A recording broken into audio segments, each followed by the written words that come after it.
রাজনৈতিক আসলে কারণে দেখছেন কিনা বা থাকতে পারে কিনা? উনি তো পোস্টের নেতা দীর্ঘদিন ধরেই, সেই জায়গাতে এরকম একটা পোস্টের নেতাকে একেবারে ঘটনার হত্যা নাকি কোনো রাজনৈতিক কারণ থাকতে পারে? সত্যিকার অর্থে সাম্য আমাদের দীর্ঘদিনের একজন পরীক্ষিত ছাত্রনেতা এবং বিগত ফ্যাসিস্টদের আমলে ওর রাজপথে অনেক ভূমিকা ছিল এবং জুলাই আগস্ট আন্দোলনে ওর ভূমিকা ছিল এবং আপনার ওর সহপাঠীদের কথা থেকে খুবই একজন জনপ্রিয় এবং মেধাবী ছাত্রনেতা ছিল।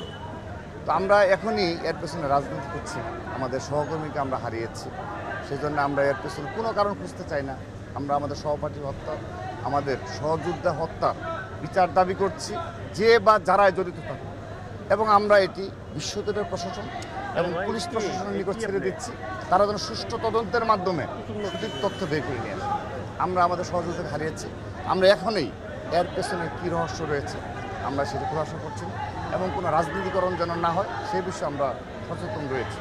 আমরা যে বা যারাই খুনি হোক তাদের দৃষ্টান্ত শাস্তি আওতায় নিয়ে আসতে হবে এবং আজকের মধ্যেই আমি আজকের এই মাধ্যমে একটা কথা বলতে চাই, ঢাকা বিশ্ববিদ্যালয়কে যে নিরাপত্তার যে গাফিলতি রয়েছে, বিভিন্ন সময় ছিনতাই এবং আপনি রাত 12টার পর ঢাকা বিশ্ববিদ্যালয় ক্যাম্পাসের আশেপাশে এলাকায় লিলি হালাল বিউটি সোপ, বিএসটিআই কর্তৃক সনদপ্রাপ্ত দেশের প্রথম হালাল বিউটি সোপ, দীপ্তিময় উজ্জ্বল ত্বকের জন্য।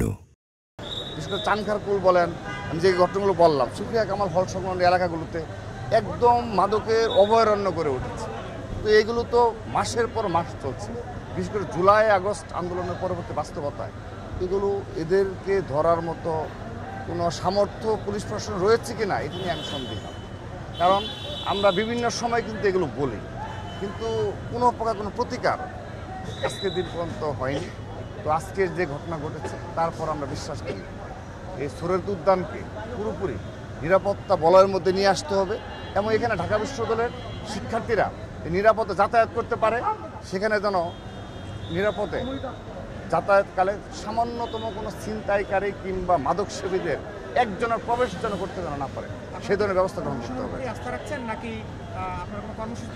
আমরা তো বলেছি বিগত সময়ে আমরা এই ইস্যুতে ঢাকা বিশ্ববিদ্যালয় ছাত্রদল বারবার বিশ্ব প্রশাসনকে অবহিত করেছে এবং আমরা বিভিন্ন সময় বলে থাকি, কিন্তু আমরা তো সেগুলো প্রতিকার পাইনি, কোনো প্রতিকার পাইনি। তার সেজন্য আজকে আমাদের সহযোদ্ধাকে প্রাণ হারাতে হবে। তো আমরা এর পেছনে কোনো রহস্য তো বলছি, যে তদন্ত শেষ না হবে সে পর্যন্ত আমরা আর এর বেশি মন্তব্য করবো না। আমরা যেটুকু জেনেছি সেটুকুই আমাদের বক্তব্য।